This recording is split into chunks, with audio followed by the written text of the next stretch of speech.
Hi, everyone. Thank you so much for coming. And I just want to introduce myself. My name is Emilia Fiebel, and I am your host for today's webinar. I am a Senior Water Challenge Ambassador, and we are here today to talk about how to take action with the EarthEcho Water Challenge. So thank you so much for joining us today and for your efforts to take steps to protect our local water resources. So today you will be hearing from some of our ambassadors, Tarin, Annabel, and Sanjana. And we also have a guest speaker, Katie Murray, who we are super excited to hear from.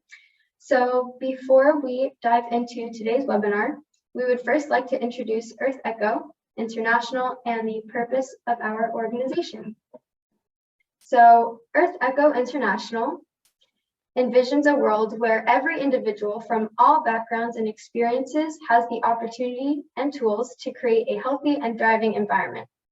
To that end, our mission is to build a global youth movement and to protect and restore our ocean planet. EarthEcho was founded in 2005, which, fun fact everyone, is the year I was born, so it is an extra special year. But anyways, the organization was created by siblings Philippe and Alexandra Cousteau in honor of their father, Philippe Cousteau Sr., son of the legendary explorer Jacques Cousteau. And we collaborate with youth around the world to provide knowledge and development tools that drive meaningful environmental action to protect and restore our ocean planet. EarthEcho International is a nonprofit organization founded on the belief that youth have the power to change our planet. With that being said, our programs and resources have reached more than 2 million people in 146 countries. And I think that deserves a big round of applause because that is amazing work that we are doing. So next, we want to talk about some housekeeping rules before we dive into today's session. We want to encourage you all to type your questions into the chat. And we want you guys to make comments, and we will be checking through the chat throughout the duration of the seminar. So ask us questions, make comments, and stay engaged. So now we are going to be talking about water monitoring. So I have a question for all of you that are listening. What is your connection to water? So if you have an answer to that question, please type it in the chat and we will be reading it. Hi, so I'm one of the panelists that's going to be speaking today, and I wanted to talk about my connection to water as you guys are coming up with your responses. So my personal connection to water, I've always loved going to beaches. Ever since I was a little kid, I remember every single summer we would go to beaches, and I saw on a podcast that EarthEcho is an international organization that is working on ocean conservation, and I decided that since I love beaches so much and I love marine animals, I would join the organization and work to better the area of ocean conservation. So that's my personal connection to water.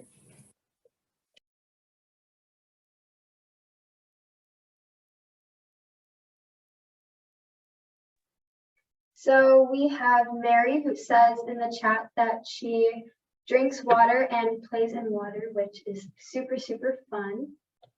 We have Katie, who said that she grew up in a coastal town and has loved living near the water ever since, which I can relate to because I live on the water as well.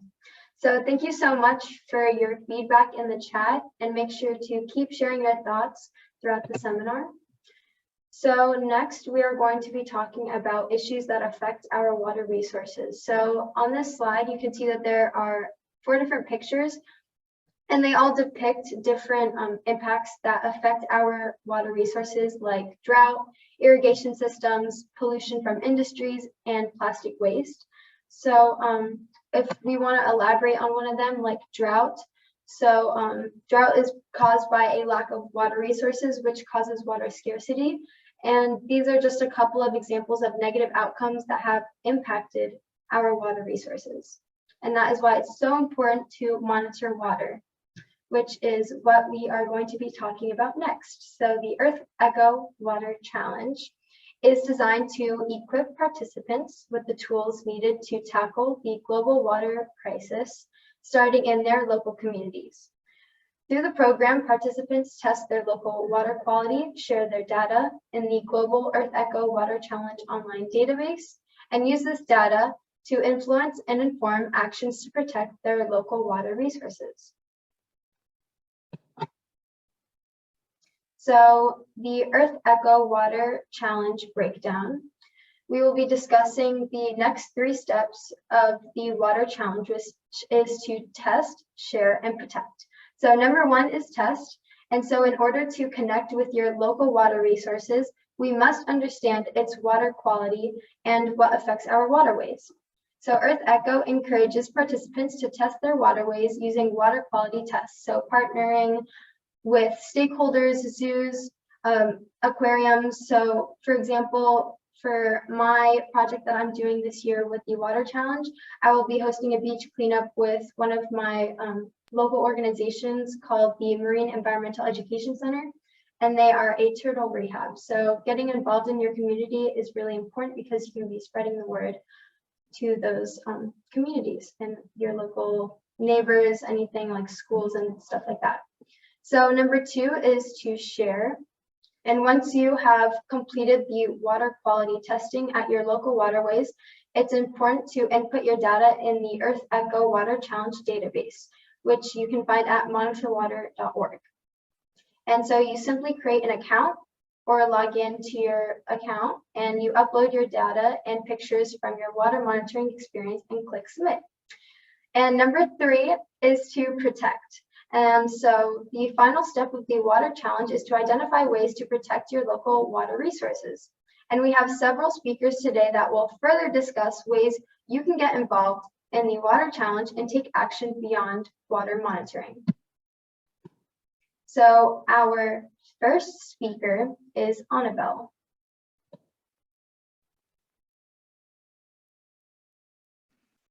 Hi, my name is Annabel Fiero, and I'm a senior water challenge ambassador from the Bay Area in California.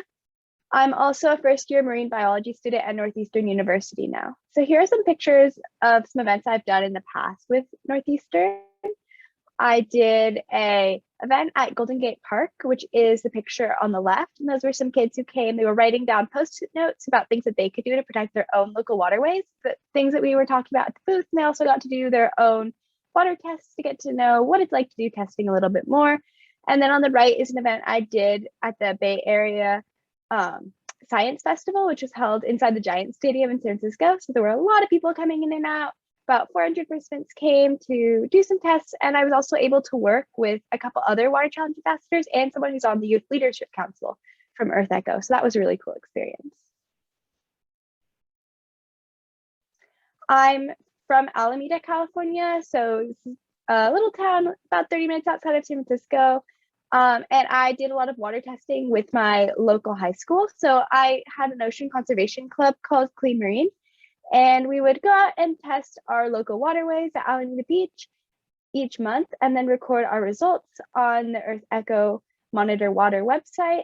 Then recently I've been doing some testing in Revere Beach in Boston, Massachusetts, since I'm here for college. So some reasons why it's really important to test water in Alameda is recently we had a big algae bloom that was making the water look muddy and brown, and it was a skin irritant. So people were not able to swim in the water. And so I wanted to find out what was happening with the water, and it was really cool to go out and do my EarthEcho testing and compare the results during this algae bloom as compared to the past results. Also, Alameda used to be an army base, so there are a lot of residual pollutants in the water from this past history. And so being able to test the water and seeing the progress that's being made for cleaning up the water is really important, and seeing the fact that these pollutants have on marine organisms in the water. Monitoring water in Boston is really important because since it's right in the city environment, you can see these pictures at Revere Beach that you can see big city buildings were next to the beach. It's right near all these buildings. There's a lot of urban runoff, a lot of carbon dioxide and industrial discharge. So it's important to take a look at the pH because the CO2 can cause ocean acidification, which is when all the carbon dioxide is absorbed into the ocean, and then that can be really dangerous to corals and cause coral bleaching and a lot of other oceanic problems.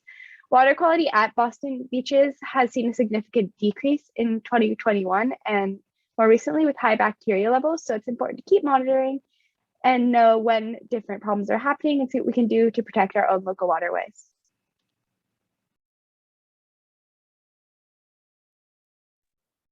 Thank you so much, Annabel. So our next speaker will be Sanjana.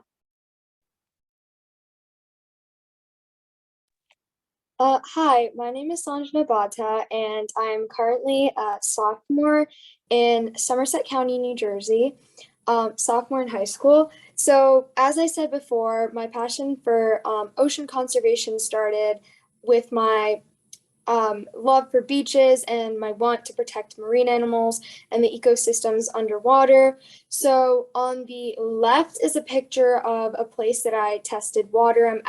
This is my first year as a water challenge ambassador. So this is the first spot that I tested water at. It's called Duke Island Park, and it's really close to where I live.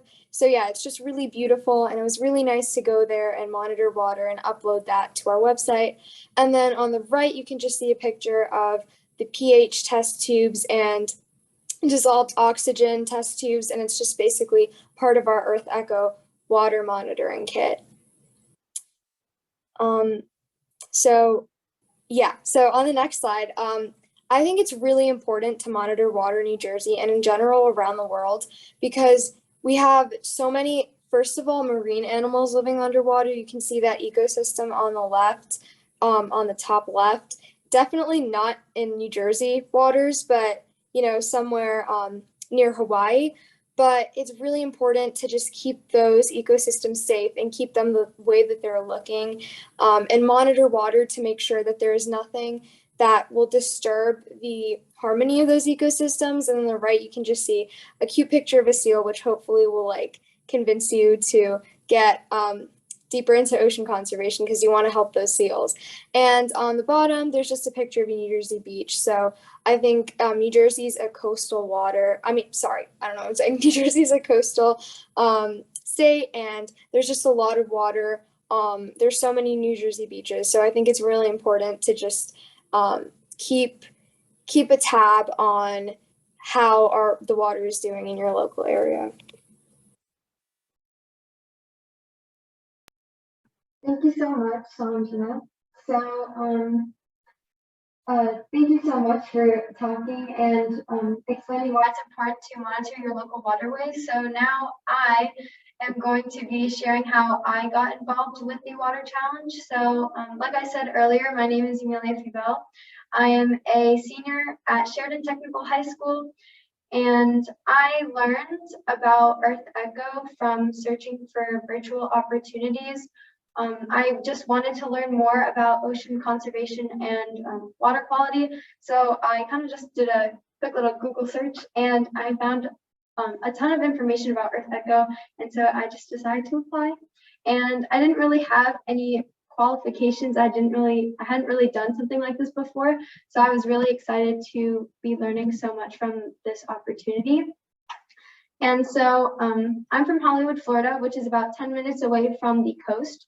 So I felt like it was my job to protect my local waterways. And so this will be my second year working alongside EarthEcho, and I have collaborated in the past with my fellow water challenge ambassador, Joey, on a beach cleanup, which was hosted on World Water Monitoring Day at the Marine Environmental Education Center. And so as you can see in these pictures, this was from our event last year. We had a total of around 40 volunteers who attended, and we also did a beach cleanup and a water monitoring demonstration where we showed all the kids and adults how to use the testing kit that EarthEcho provides us and how to record their data into the online database. And we also had the pleasure of having a representative from Xylem share how he worked up to his career in the water industry, which was amazing to hear because as a senior, I'm thinking about college, and it was just really interesting to hear about how someone took their passion and made it into a job. So I've also collaborated on an educational YouTube video with another ambassador named Faith on the steps to monitor water, which you can check out on the EarthEcho YouTube channel. And I will also be hosting another beach cleanup just like this one this Saturday, in fact, again with the Marine Environmental Education Center on Hollywood Beach. So I am very, very excited to be participating in that. So finally, I would like to introduce Tarin. So if Tarin could take a moment and share his thoughts. Hello, I'm Tarin Fung. I'm joining you from New York City. So as you can see by these pictures, this is my testing site. It's Prospect Park in the middle of Brooklyn. And some of you are probably thinking, if you live in New York City, why are you testing Prospect Park instead of the Hudson River or the East River or the Atlantic Ocean, which are all right near New York? And the main reason for that is the water access in New York City, because New York City is a big place with a lot of people and a lot of pollution. There isn't, even though we live off of rivers and the ocean, they're not really a part of most New Yorkers' daily lives, and people don't really think about it. And it's very hard to actually get to the river. They're usually blocked off by walls or whatever. And so I joined the program because I was very passionate and interested about water, and a lot of people were not.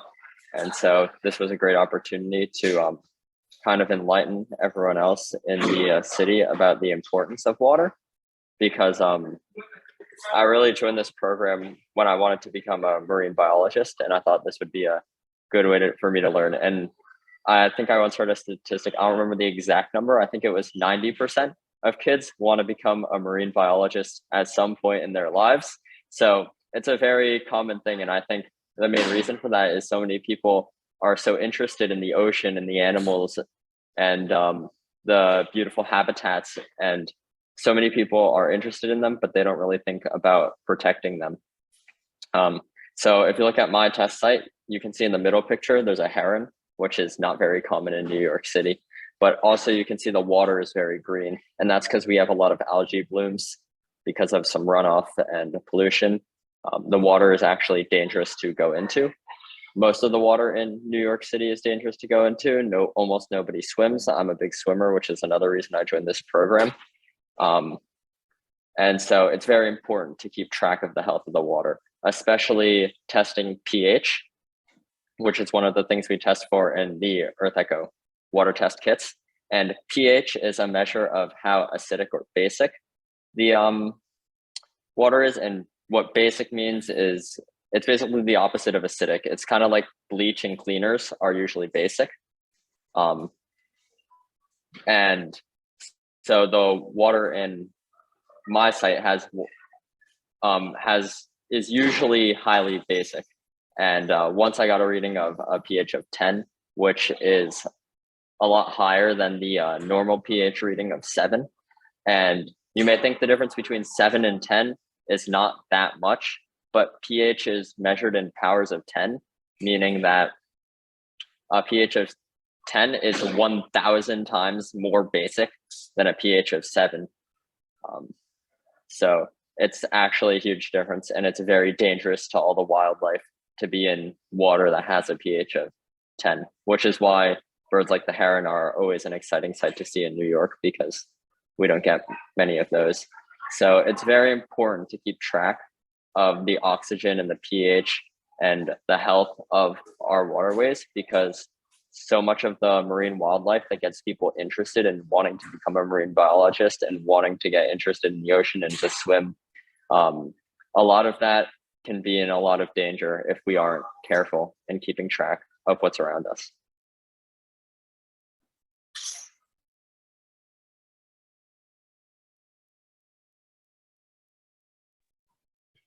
Thank you to our Water Challenge ambassadors for taking the time to share their stories and involvement in the EarthEcho Water Challenge.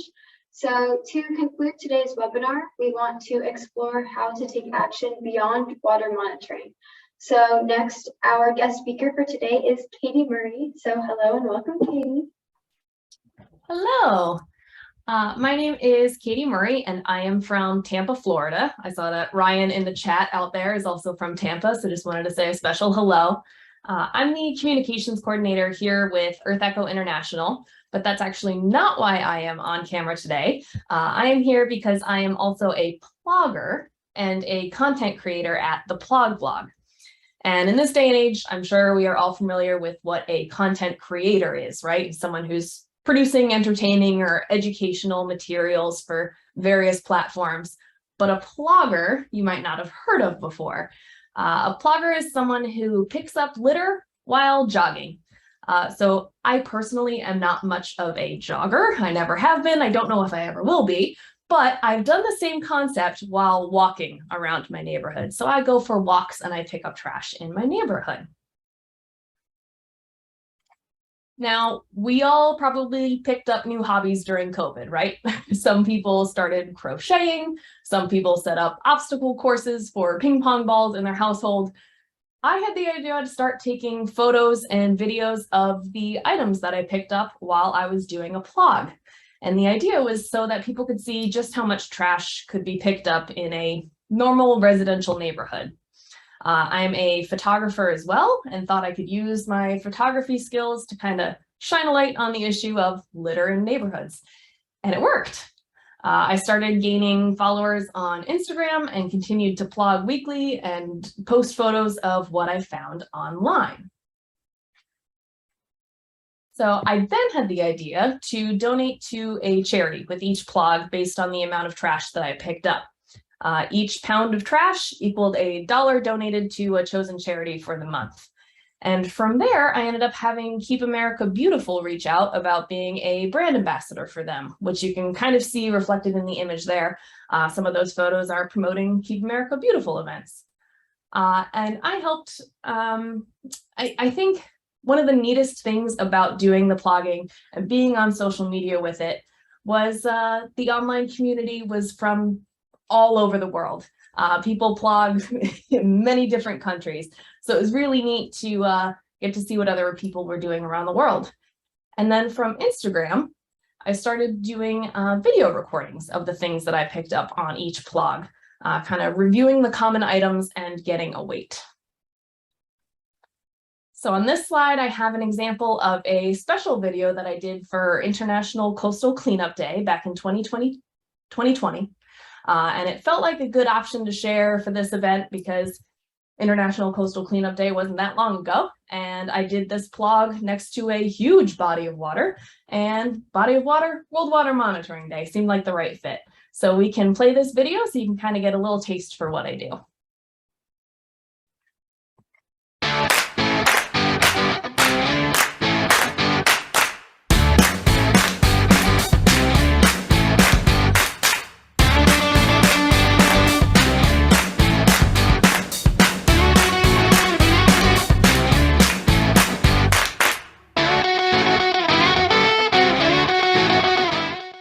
Everybody, happy International Coastal Cleanup Day. I am out here at the beach this morning doing a cleanup of the coastline in celebration of today. There's a rack line right beside me, had all sorts of plastic and food stuff in it. Grabbed a trash bag full of stuff, and I look forward to going through it with you later. All right, so we are back home after the beach cleanup. One little story to share with you that wasn't caught on camera while we were there. But as I was picking up trash, this woman came up and said, "Thank you for doing what you're doing. I really love the beach and I'm so grateful that you're keeping it clean." And a couple minutes later, comes and brings me a can that she found in the water. And then a little bit after that, she brought me a chip bag that she found in the water. And she's like, "I keep finding so much stuff and I don't have a bag. Thank you for being out here." And I was like, "You want a bag?" Gave her a bag from the car. So she kind of carried on the cleaning after I left. And it was really, really sweet because I told her that today was International Coastal Cleanup Day. And I overheard her telling the person she was with as she caught up, was like, "It's International Coastal Cleanup Day." And I was like, oh, so sweet. So the tradition is being carried on, very exciting. Anyway, let's go through the trash that we caught at the beach. Did I say caught? I mean got. Not like fish, you don't catch trash. The trash that we got at the beach. You probably recognize this from the intro video, McDonald's cup. Oh, there's a definite smell to this trash that there isn't the stuff I usually pick up at home. Whew. All right, got a little goofy there. But the video does go on to show all the different stuff that I picked up, the weight of that bag, which was pretty heavy because a lot of it was wet from being at the beach. And then the amount of money that got donated to the Ocean Conservancy, which was the chosen charity for that day. And I love that video in particular because it goes to show that when you get out there and do your little piece, you can inspire others to do the same thing, either in the future or immediately in that moment, like I did with that lovely woman. We can head on. I was featured after kind of the Instagram took off, the YouTube took off. I've had a couple of different places reach out to me. So I was featured in Loop Industries social media for their Frontline Fridays campaign, people on the front line doing the work. Was named the Sea Turtle Hero by the Sea Turtle Conservancy for doing a specific sea turtle cleanup, and then had an article written up about me and the stuff that I do in Mel magazine, who found me on Reddit, which was actually another place that I was able to share my plogging efforts and photos. So kind of spread out there. And all of that is not to brag, but it is to just say you can do it too. All you need to go plogging is yourself, a trash bag, and some gloves. And some people could say that gloves are optional. I will not say gloves are optional. I do think you need to find a nice pair of gloves, but you can get out there in your neighborhood and get started doing the same thing today. Every piece of trash that you pick up in your neighborhood is one less piece of trash that can end up in our waterways. Whether you live near a body of water or not, everything eventually, over time, has the potential to travel into our waterways and into the ocean. And if you tuned into the webinar on Tuesday, you'll remember we talked about what a watershed was. Same concept. We live in a watershed and everything can end up in the water. So the more we can pick up on land, the less ends up in water. And best of all, EarthEcho has a spot where you can actually log the trash that you pick up on your plog. So we can show you how you can do that. So what you'll do is go plogging near a local waterway or in your neighborhood and input your data on monitorwater.org. You'll simply create an account if you don't have an account at that website yet, or if you do, you can log into your account and click that orange button with that green arrow that says Add Results. You'll select plogging data from that dropdown, and then you'll upload your data. So that can be things like the number of items you've collected, the total weight of the items, and you can even highlight the most unique item you have found, which I've been trying to think of the most unique item that I've found on a plog. And I think it was either I swear the world's largest sneaker I've ever seen. It was giant, or a pair of underwear. So it gets exciting out there. You never know what you're going to get. We at EarthEcho would like to know what you pick up in the most exciting item. And we really encourage you to take pictures from your experience and submit that to EarthEcho. And that's it. You're a plogger. Plogging can be as simple as picking up trash while you're jogging or walking. It can be inputting that data into EarthEcho, or it can be creating a full-blown online brand like the Plog to spread the word. It's whatever interests you, goes a long way and really, truly makes an impact. So thank you, everybody.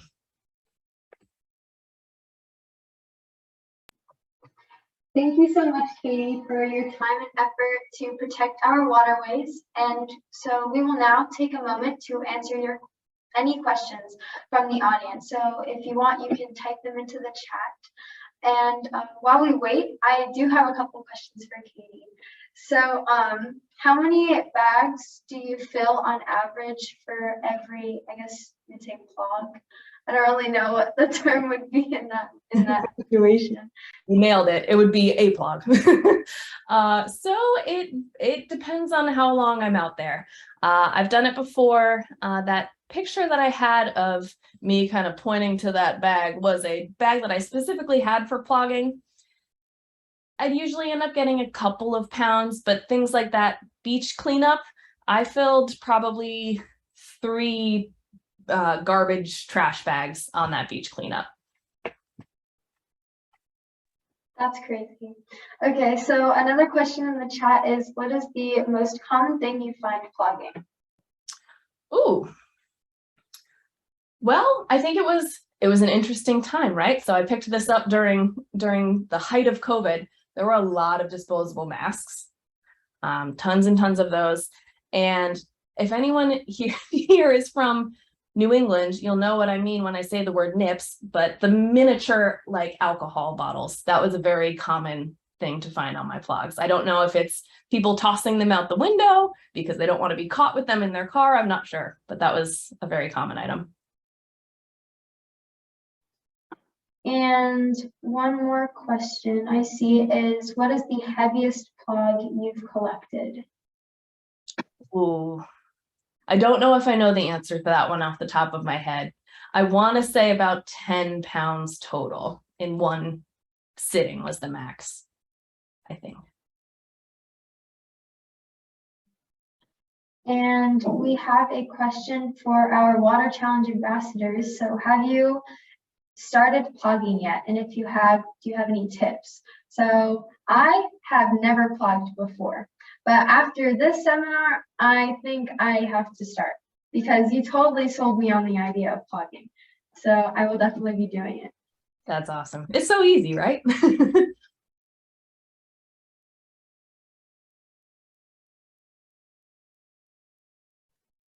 I also have not plugged before, but if I get a good pair of gloves, then maybe I'll go try it. There's a lot of interesting things you can find in New York City. I think it'll be a fun time. I bet you'd have a lot of interesting stuff in New York. I agree. I've never been plugging before, but I have done a good amount of beach cleanups in the past. And what I found a lot of is cigarette butts and bottle caps are always everywhere. And after this webinar, I definitely want to start plugging around my neighborhood.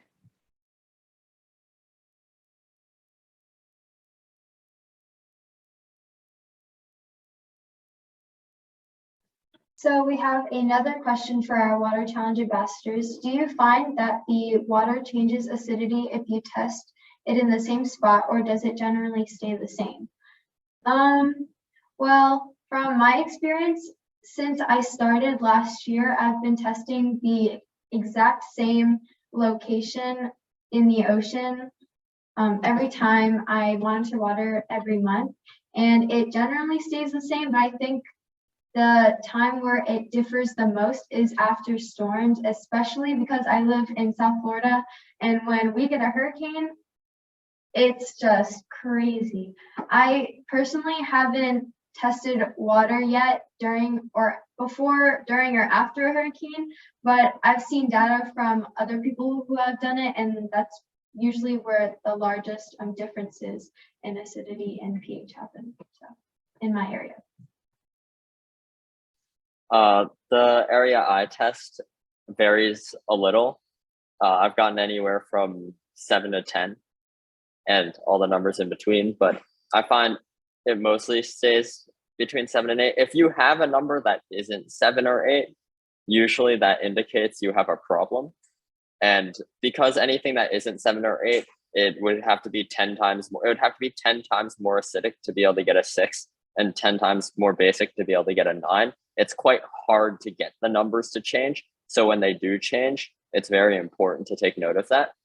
But most of the time you should be getting 7 or 8s out of your pH. But of course in New York, there's construction basically everywhere. So when a storm happens, your pH is going to spike. But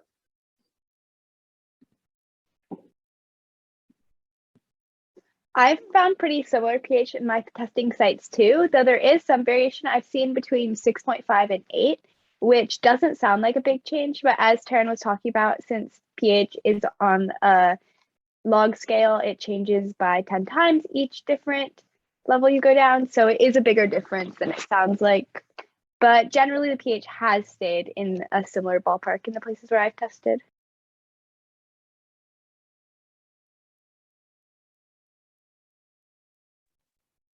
All right, thank you so much everyone for all of your questions in the chat. We loved talking to you guys. So as we wrap up today's seminar, we also want to remind you to save the date. So EarthEcho's Our Echo Challenge will kick off this year on November 2nd with a 24-hour virtual teach-in event all about biodiversity. So to stay up to date with updates on this event and the EarthEcho challenge, be sure to sign up using the link in the chat. And so that will be posted in, I'm sure, a couple seconds. And so lastly, we want to thank Xylem for their support on this event. We greatly appreciate all of the help that you have given us.